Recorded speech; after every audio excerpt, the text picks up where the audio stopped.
Among the options on the beer wall at Walter's Sports Bar are Annapolis IPA, Green City IPA, Raised by Wolves, and Vienna Lager.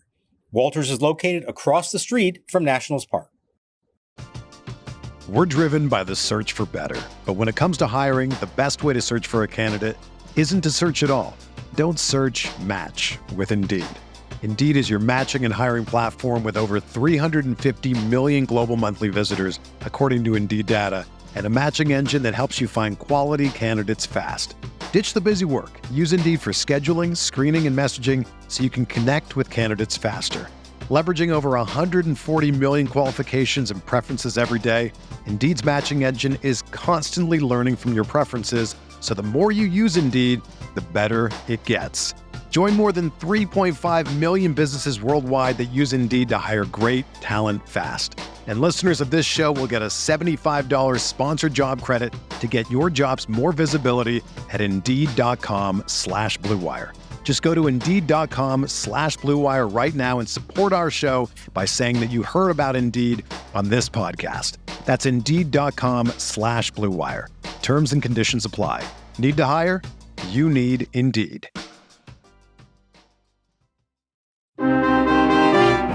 No balls, 2 strikes, 1 on, 1 out, 2-0 Phillies. Nola deals. And a swing, a long drive down the right field line toward the corner. This one's got a chance. It's back toward the foul pole, and it's gone. It's fair just inside the line, and a 2-run homer to tie the game for Eddie Rosario. Nationals 2, Phillies 2. Rosario's 6th of the year. Garcia sets. Runner takes off from first pitch, line to right. That's going to be a base hit into the right field corner. Stott has scored. Harper rounding third, coming to the plate. There'll be no throw. It's a double for Clemens, and 2 runs batted in. The Nationals bullpen has not gotten it done here in the bottom of the 5th inning. And the Phillies, with a 2-run double for Clemens, has had an amazing couple of days. Have the lead back here in this one in the bottom of the 5th. They've scored 3 times. It's the Phillies 5 and the Nationals 3. Here's the pitch. Swing a line drive toward the gap, right center field. This one's down. It's by Rosario, goes to the wall, and will clear the bases. Rojas scores. Schwarber behind him. A 2-run double for Bryce Harper, and the Phillies lead 8-3.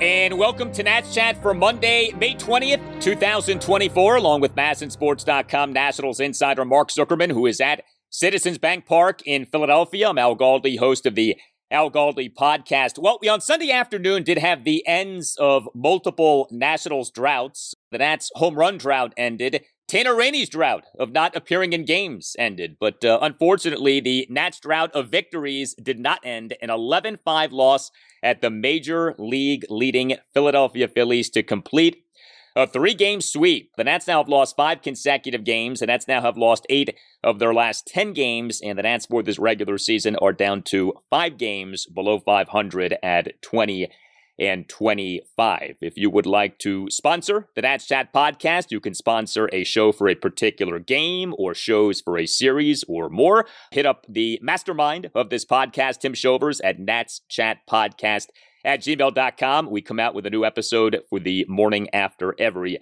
Nationals game day. Mark, things were going so well for the Nats. I still would say that things are going overall well for the Nats, but things lately certainly are not going well, and this ended up being a rather humbling series for the Nats at the Phillies. I think we kind of saw this one coming, Al. We talked about when, they only won the 1 game in Chicago against a far inferior White Sox team, that to now try to get back on track against what has been the major's best team in the Phillies was a tall task. Now, as it turned out, they were in prime position to win certainly the first 2 games.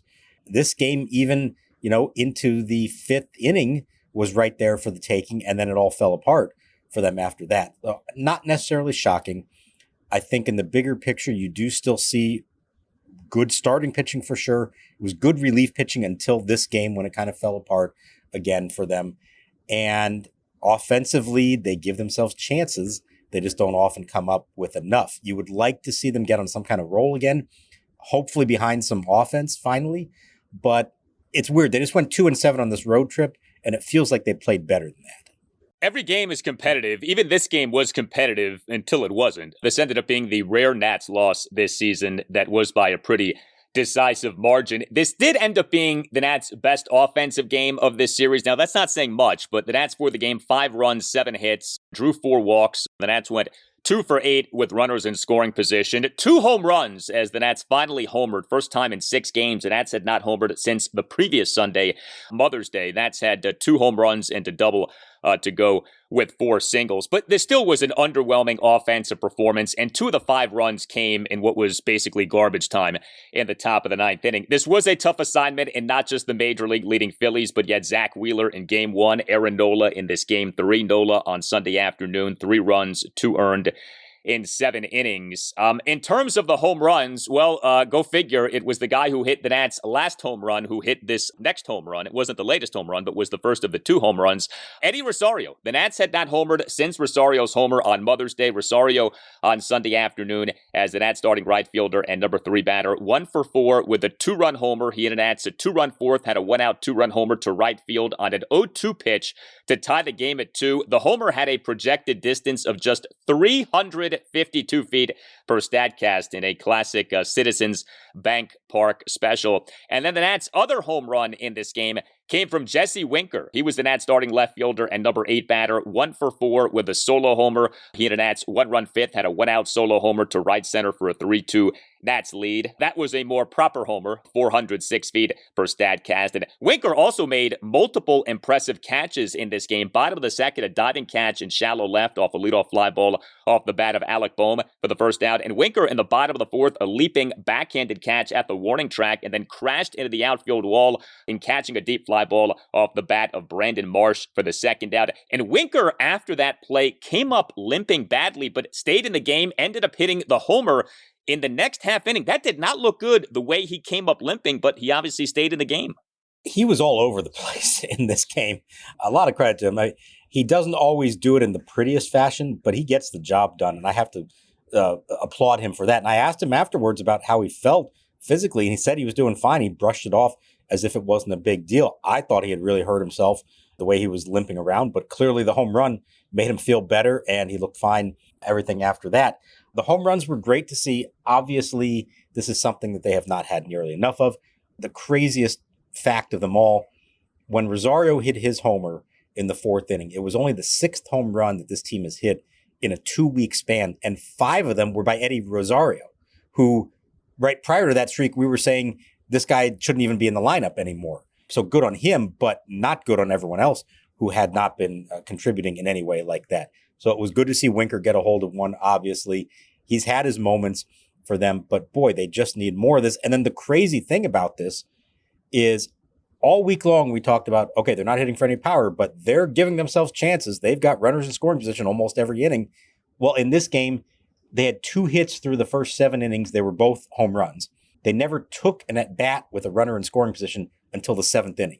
The team that every inning seems to have that and can't come through, this time they didn't even give themselves those opportunities. They scored all the runs on home runs early on. So I don't know what to make of it except to say you got to find a way to combine those 2 elements together. Home runs are great, but you still need to be able to drive in a run when you get a chance.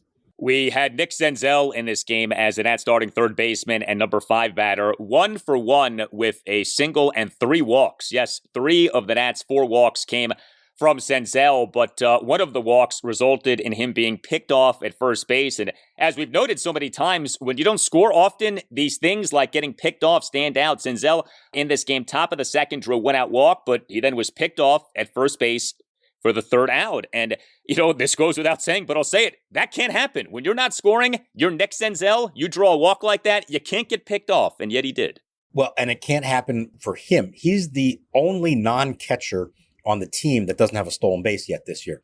I don't think he's trying to steal second with 2 outs. So you cannot even do anything that might lead a pitcher to do that, to pick you off. There's no reason to be straying that far off the base in the first place. So that was a costly one for sure.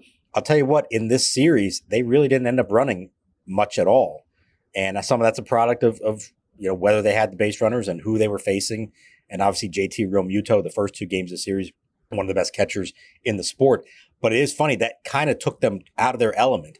And they did not look like the kind of team they're trying to be offensively in large part because they were not running the bases the way that we've become accustomed to seeing them run the bases. Yeah, it's hard to do that every game. I mean, it's hard to have 3, 4, 5 stolen bases every game. You have to be getting on base a lot. You have to have the right people getting on base. You have to have a favorable matchup in terms of the opposing starting catcher. It's just asking a lot. When they were doing that, it was remarkable how it felt like every game they had multiple stolen bases, but it's just hard to sustain that over the course of a regular season. We did not have Joey Meneses starting in this game, so he was not your, say, number 3 batter or number 4 batter. We did have Luis Garcia Jr. starting in this game, his first start of the series. He had been dealing with a heel issue, but Luis in this game starting designated hitter number 4 batter, 0 for 4 with a couple of strikeouts. There just isn't a lot happening with this team offensively right now. I mean, it feels like it's Eddie Rosario, and then you cross your fingers and just hope for someone to do something. But beyond that, there just isn't a lot to sink your teeth into. It's good to have Joey Gallo back, but he did not homer in this series. He did not draw any walks in this series. He had a hit by pitch, had a double and a single, but, we've referenced him being a guy who can maybe help in the home run quest. He did not help out in that regard, at least not in this series. Good to see Keibert Ruiz and that pretty much meaningless 2-run ninth come through with an RBI single. So I don't know, maybe he can finally start doing some things, but just more guys need to be better. It's as simple as that with this offense. Yeah, you're not going to win with 1 or 2 guys hitting on a daily basis, and that's unfortunately the position they've been in. Ruiz did hit a ball to the warning track, hit it over 100 miles an hour. I think the best he's hit a ball in quite some time. It was caught, but he at least was good contact there for him. Garcia did not have a good first game back. He lined out to third. That was a hard hit ball. Ildemaro Vargas up in the lineup again, did not really deliver for them very much. Again, I don't know how much you can really count on him being a driving force. And as we've talked about, when CJ Abrams doesn't do much offensively, it does feel like that has a big impact on the team. And he is in a stretch here where he has not been nearly as good as he was in April. And maybe it was too much to expect for him to keep doing what he did all April. I did think it was interesting. Davey Martinez said right now he plans to keep Jacob Young in the 9th spot. And I think the insinuation there was he wants to just let CJ Abrams lead off, that he was most comfortable there, had all the success there. Things kind of went south on him when he moved down to the 2 spot. Whether that's correlated or not, I don't know. But I think their feeling is let's just at least if there's going to be one guy in this lineup who knows where he's going to hit every day, let it be CJ Abrams at the top. And then I think that's also a sign that they are anticipating Lane Thomas coming back here within the next week or so. It sounds like he's going to start a rehab assignment on Tuesday at one of the minor league affiliates. And I think the countdown will be on and hopefully see him by the end of the week. And the idea would be he returns and he takes over the number 2 spot. So finally, you have at least Abrams Thomas 1-2, and maybe that gets things going offensively. Thomas has been on the 10-day injured list since April 24th with a sprained left MCL. I would assume he won't need much of a minor league rehab assignment, right? So I think this is the real fascinating question. He has been hitting for over a week now, so that has not been an issue. He's done drills in the field. He's run the bases. Today, he ran first to third and slid into third base. I think he's passed every test that you would need. He just needs to go get at bats.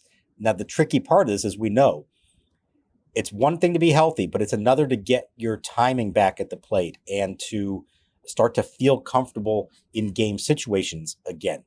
So in a perfect world, I think you would give him 5-6 days, something like that, just to make sure he's 100%. But I don't know if this team can afford to do that right now. You hope that it doesn't rush him back and end up costing them maybe the way that, say, a Keibert Ruiz might have done. I just don't know if they can afford it. So let's say he plays Tuesday, Wednesday, Thursday on rehab. Would they decide that's enough and bring him back for the weekend? Potentially. Or would they decide he needs more time than that? I think it's an interesting question. I'm not sure exactly how that's going to play out. From groan-worthy dad jokes to patching up skinned knees, your dad is one of a kind. This Father's Day, give him a gift that is guaranteed to take him to his happy place. Omaha Steaks. Order mouth-watering gift packages starting at just $89 when you go to omahasteaks.com and use promo code NATSCHAT at checkout. Each package is backed by their unconditional money-back guarantee. Show your dad the love he deserves with a gift as unforgettable as he is. Visit omahasteaks.com, promo code NATSCHAT at checkout. Hey guys, Al Galdi here to tell you about the latest offer from Window Nation for listeners of the Nats Chat podcast. The time has come. The time for Window Nation's semi-annual sale. 50% off all window styles plus 0% interest for 5 years and an additional bonus if you schedule an appointment this week. This runs through the end of the month. You know, many so-called wood or composite windows are actually made from waste materials like wood fibers and cannot beat the efficiency of Window Nation's insulated vinyl windows. Window Nation's vinyl windows can do everything that you need and at a fraction of the cost of wood or composite windows. You see, nobody does windows like Window Nation does. Call 866-90-NATION or visit windownation.com and tell Window Nation that you want the deal that you heard about from Al Galdi on the Nats Chat podcast. Again, that deal, the semi-annual Window Nation sale. 50% off all window styles plus 0% interest for 5 years and an additional bonus if you schedule an appointment this week. 866-90-NATION or windownation.com. That's 866-90-NATION or windownation.com. And make sure that you tell Window Nation that Al Galdi from the Nats Chat podcast sent you. Tim Shover's here to tell you about Game Time. This summer at Jiffy Lube Live, acts include Neil Young, Hank Williams Jr., and Chris Stapleton. If you're interested in finding tickets to any of these shows, make sure to check out the Game Time app.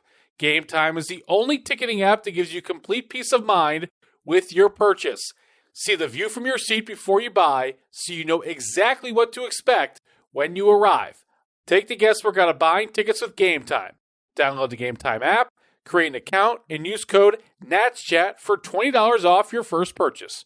Terms apply. Again, create an account and redeem code NATSCHAT for $20 off. Download Game Time today. Last minute tickets, lowest price, guaranteed. Williams kicks and delivers, and Castellanos lines it into center field. That's going to be a base hit toward right center. Young over to get it. Rounding third as Clemens will come in to score as Castellanos turns and holds with an RBI single. The Phillies, with back-to-back hits here in the second, take the lead. It's Philadelphia 1 and Washington 0. The Nats starting pitcher for their 11-5 loss at the Phillies on Sunday afternoon was Trevor Williams, the man who has been the Nats' best starting pitcher in terms of actual outcomes this season. But Williams in this game had what I think you have to call his worst start of the season, at least if you go by the final line. So he ends up lasting for just 4 1/3 innings. He officially allowed 3 runs in 4 1/3 innings. He gave up 5 hits, which were a double and 4 singles. He issued a walk. He recorded 3 strikeouts. He over his 4 1/3 innings threw a whopping 97 pitches, 60 strikes versus 37 balls. It's not that he was like really awful or anything like that, but he certainly was not pitch efficient. He threw a bunch of pitches. I thought that this could be a game. You know, we saw him give up a home run for the first time this regular season in his last outing. You figure the opponent, you figure the ballpark. Okay, this could be another game in which he gives up a homer, maybe more. He did not, to his credit. He's done such a good job this season of limiting the home run, of giving up the most homers in the National League for last regular season. But, you know, with Williams, we're accustomed to like 1 run, 5 innings, 2 runs, 5 innings. And that was not what the Nats got in this game. No, and the key here is they worked him and drove his pitch count up, and he said that he felt like every at bat it was 2-2, and then they start fouling off pitches. So, I mean, he's at 45 after 2 innings, 64 after 3, and 83 pitches after the 4th, even though the 4th was a 1-2-3 inning. And so I kind of felt like, okay, we're now reaching this critical point. We know that Davey Martinez prefers not to push him past 80, but he's only completed 4 innings. You're on the last day of a long road trip. We know how the bullpen's been used. You have the 9-1-2 hitters coming up for the Phillies, the top of the lineup coming up for a 3rd time. And I felt like this was the critical point of the game. Do you put him back out there, hope he can get through it? Do you just go to the bullpen right away in the 5th? Or in the end, what they did is he let Williams start the inning. He got a line out, then he walked Schwarber, and then he went to the bullpen now with his pitch count up to 97. I don't think you could have pushed him any further than that, not against those guys in the lineup, so I understand that. I also think, given the circumstances, to pull him at 83 pitches after 4 innings would have felt like not the right thing to do either for the sake of the team or for Trevor Williams. So it's kind of caught in a rock and a hard place there. And so he goes to the bullpen in the fifth, and that's when it all fell apart, primarily because the guys who came in didn't get the job done. But I thought there were some interesting calls there of how Davey managed that fifth inning in particular. Yeah, I mean, we know the deal with Williams. We know that you're going to get him out at a certain point, i.e. 5 innings, 80-ish pitches. But when he's that pitch inefficient, which he really had not been this season, it does put Davey Martinez in a tough spot. And of course, making everything look worse is how bad the Nats bullpen was in this game. The Nats bullpen this season has been so good. We've been singing the praises consistently, but the bullpen in this game got smashed. 5 Nats relievers officially combined to allow 8 runs in 3 and 2/3 innings. And basically the only reliever who was any good in this game was Derek Law. He tossed a scoreless bottom of the 7th, but otherwise Jacob Barnes, Robert Garcia, Jordan Weems, and yes, Tanner Rainey all got ripped to varying degrees. Barnes officially allowed 2 runs in a third of an inning. He would ended up being a 4-run fifth for the Phillies, faced 3 batters, got just 1 out, came into the game bottom of the 5th, runner on first, 1 out, Nats up 3-2. Barnes issued a 1-out 5-pitch walk of Bryson Stott, gave up a 1-out first pitch single by Bryce Harper to right field to load the bases, and gave up a 1-out RBI sac fly by Alec Bohm to tie the game at 3. Robert Garcia officially allowed a run in a third of an inning. He and that Phillies 4-run fifth faced 4 batters, got just 1 out. He came into the game bottom of the 5th, runners at the corners, 2 outs, game tied at 3. He gave up a 2-out, 2-run double by Cody Clemens to right field on an 0-2 pitch for a 5-3 Phillies lead. Gave up a 2-out first pitch RBI single by Nick Castellanos to left field for a 6-3 Phillies lead. Issued a 2-out 5-pitch walk of Brandon Marsh, and then did generate a strikeout, a 3-pitch, a swinging strikeout of Garrett Stubbs. But then Jordan Weems, bottom of the 6th, allowed 2 runs, gave up a leadoff opposite field single by the Phillies' number 9 batter, Johan Rojas, to shallow right field on a 1-2 pitch, issued a 4-pitch walk of Kyle Schwarber, and gave up a 1-out first pitch, a 2-run double by Bryce Harper to the right center field gap for an 8-3 Phillies lead. Law tossed that aforementioned scoreless bottom of the 7th, and then it was Tanner Rainey time. His first appearance in a game in 12 games, his first appearance in a game since May 4th. Understand, Sunday was May 19th. His last appearance had come May 4th. And this was really unfortunate. Rainey in the bottom of the 8th allowed 3 runs, began the inning by issuing back-to-back walks, did then record 2 outs, although one of them was a well-hit ball on which Jacob Young made a nice catch. And then came a 2-out, 3-run homer by Alec Bohm to left field for an 11-3 Phillies lead, 403 feet. The projection per StatCast. And I will ask a question. I will raise an issue that we have asked and raised multiple times already. How is this going to continue with Tanner Rainey? The guy doesn't pitch for 2 weeks, makes an appearance, gives up 3 runs. What are we doing here? Yeah, unfortunately, I don't think there was anything about this that was surprising. You sit for 2 weeks, and I know he's working on stuff, and so you're hoping that he's a little better. And to be honest, I did think the velocity was up, and just the way he looked in his throwing motion looked better to me than what we've seen. But the results obviously were not good. Those first 2 batters, he was all over the place. These weren't near misses. He was throwing balls that Keibert Ruiz almost couldn't handle in some cases. So now he's in trouble. Now you're facing those tough hitters. Harper almost hit one out to left center. And like you said, Jacob Young with a great catch. And then Bohm did hit one out. I don't know how you continue like this. At the very least, if you're going to keep him on the active roster, you have to use him more and just say, hey, even if it's a tight game, we have to try this out and give him a chance. I don't think sitting ice cold for 2 weeks is doing him or the team any good for that matter. If you don't do that, then it's time to make a decision. And because he's out of options, that means a DFA. Maybe hope he passes through waivers and send him to AAA to continue to work on things and no longer be on the 40-man roster. Or perhaps they can claim that there's some kind of injury there. Although, like I said, the velocity was up in this game. So that leads me to believe that there really isn't any kind of health issue that they can cite. I don't think you can continue like this. I don't think it's fair to Rainey. I don't think it's fair to the team. If you truly are trying to win games, and I sense that they are trying to win games, even though they know they're not quite where they need to be yet, but they are not tanking. You can't afford to waste roster spots. And right now they waste 1 on the bench with Nasim Nunez, who at least there is some rationale to that, of what you're trying to do in the long run. But to waste one of your bullpen spots when everybody else is being used as much as they are on a guy that you don't ever pitch for 2 weeks, I don't think that is sustainable. The best way to learn a language? Immersion. Living where the language is spoken and using it every day. But if that's not in the cards this year, you could still learn a language the second best way, and that's with Babbel. Babbel's quick 10-minute lessons are handcrafted by over 200 language experts to help you start speaking a new language in as little as 3 weeks.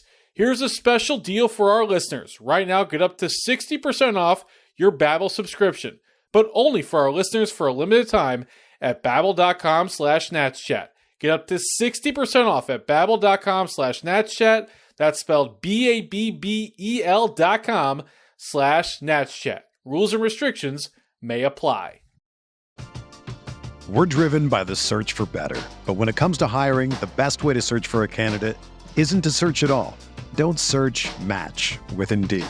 Indeed is your matching and hiring platform with over 350 million global monthly visitors, according to Indeed data, and a matching engine that helps you find quality candidates fast. Ditch the busy work. Use Indeed for scheduling, screening, and messaging so you can connect with candidates faster.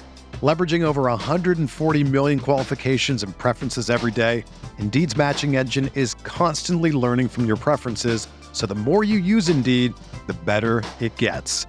Join more than 3.5 million businesses worldwide that use Indeed to hire great talent fast. And listeners of this show will get a $75 sponsored job credit to get your jobs more visibility at Indeed.com/Blue Wire. Just go to Indeed.com/Blue Wire right now and support our show by saying that you heard about Indeed on this podcast. That's Indeed.com/Blue Wire.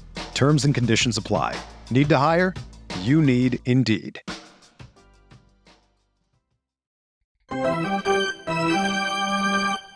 Here's your Dylan Cruz and James Wood updates for the games played on Sunday. Cruz had a pair of doubles while hitting cleanup and playing center field, knocked in 4 runs.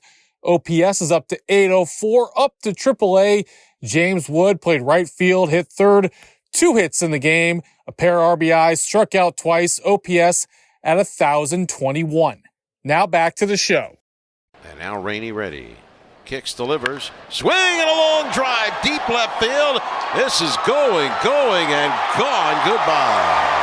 Alec Bohm all over a first pitch, 95-mile-an-hour fastball, thigh high, and over the inner half of the plate. That ball was crushed.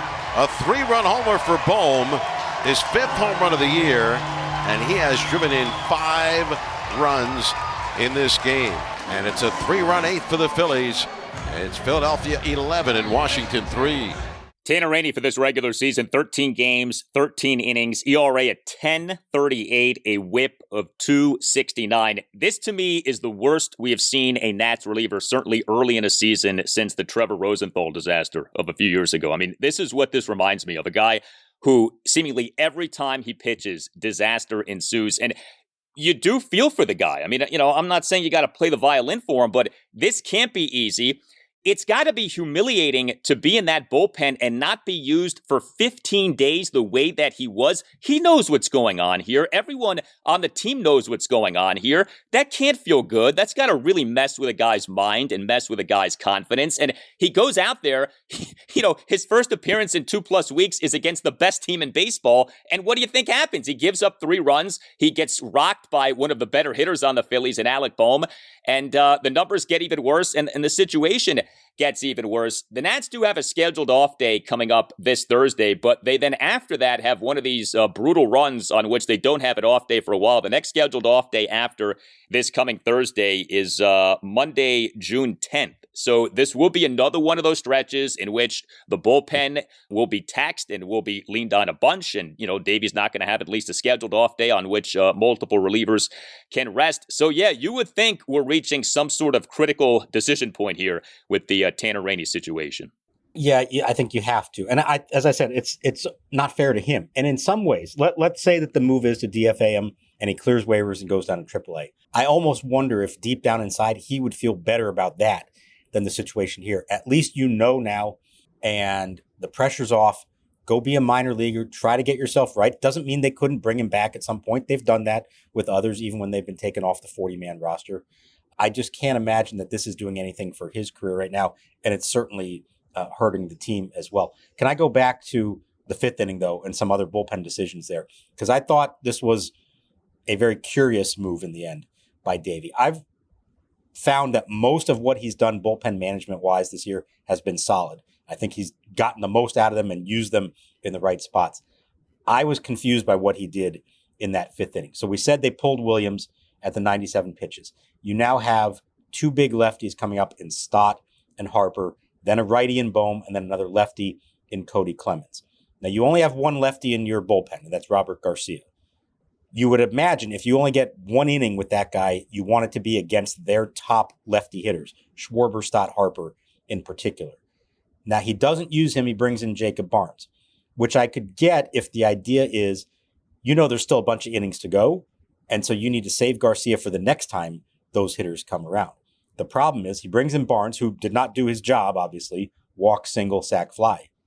And now you pull him and you do bring in Garcia to face Clemens, the other lefty. He gives up a double, single to Castellanos, walk to Marsh, strikes out Stubbs, and now he's out of the game. And if the game was still close, you no longer have your lefty, and you're ultimately going to have to face those three big top-of-the-order hitters again, and you don't have the one guy you can match up with. I did not like that a lot. Davey's explanation was essentially that he felt like Barnes was still, their best righty option against lefties, and he knew the Phillies had lefties down the lineup as well, and thought that bringing Garcia against them was worth it, especially if Rob Thompson then pinch hit for those guys and used righties to replace them, meaning that Davey would have the platoon advantage later in the game by having righty relievers face those guys. He was thinking several moves ahead that it never got to. I think that's overthinking it. To me, again, you have one lefty in your bullpen, whether he's effective or not. If he's going to be in there, you got to use him against their best hitters. So either use Garcia in the fifth, or if not, go ahead and let Barnes pitch that whole inning and save Garcia for the next time around. I did not like using him at the bottom of that lineup. It felt like it wasted him. Yeah, I mean, unless Davey just trusts Barnes a whole lot more than he trusts Garcia and said, hey, let me deploy Barnes here and see what he can do. But to your point, there was some overthinking on this. I think that's a very valid point that you bring up. And of course, nobody ended up doing his job with the exception of Derek Law. So I guess at the end of the day, I don't know that it even matters because this really was one of the worst games that the bullpen has had this season. But yeah, I think you raised valid points.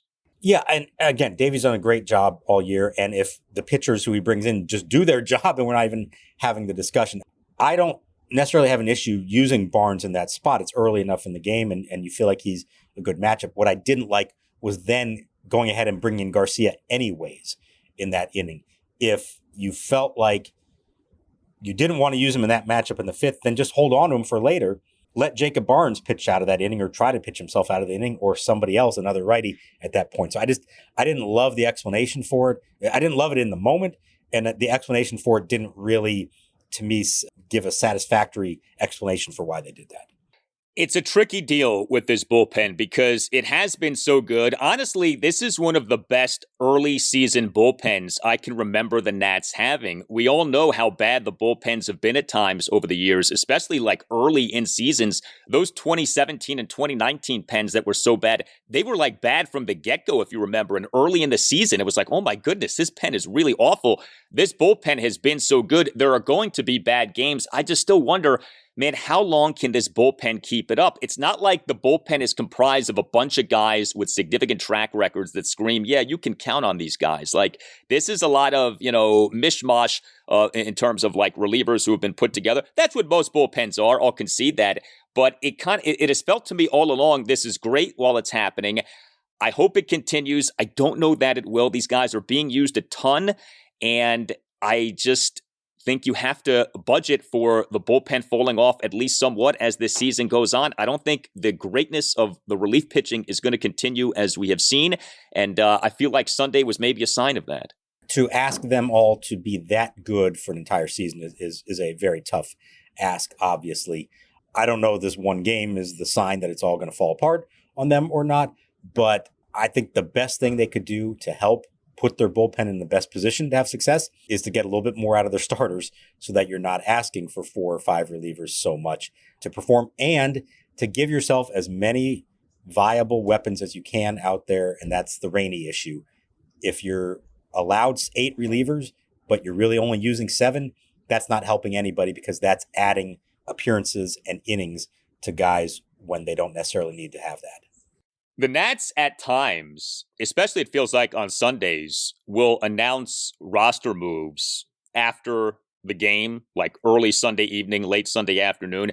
As we record this, they have not done that. I kind of half anticipated that something like that with Rainey could be coming. And I guess we'll see. Maybe after we're done recording, something like that comes out. But yeah, I do feel like we have to be on Tanner Rainey watch. I mean, if you're Mike Rizzo, how is this palatable to you, what is happening with Rainey? I would think something is coming. Yeah, I think they're reaching a critical point here where they do have to do something with that. Maybe it comes before the game on Monday and they didn't want to, make that move before they then tell the guy, okay, we're DFAing you, but go ahead and get on the bus with us and drive back to DC. Not a comfortable position to be in. So maybe that happens either at the end of the night or sometime Monday. But I think they're getting to a critical point of that. And I think we are getting close to a critical point on a move to be made offensively. Like I said, Lane Thomas is close to returning. Somebody's going to have to lose their spot for that. I would be very concerned right now if I was Victor Robles or Joey Meneses. I think one of those two is probably on the hot seat. And then we know eventually one of these days they're going to make the big move and call up James Wood, who continues to perform well at AAA. And again, that's going to precipitate a big move, the corresponding move that is going to be one of consequence because it probably is going to be them giving up on somebody who has been part of this team, at least for the first part of the season or maybe even for multiple seasons.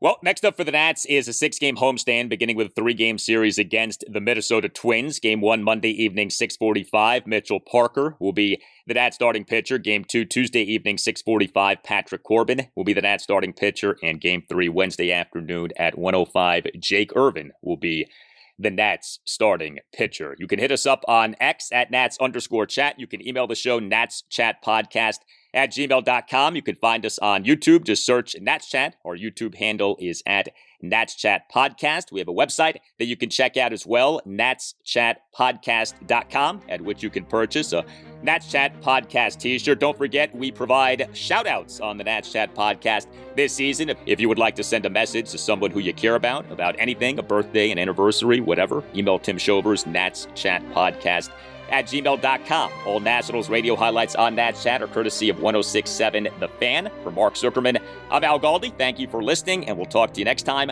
on the Nats Chat Podcast.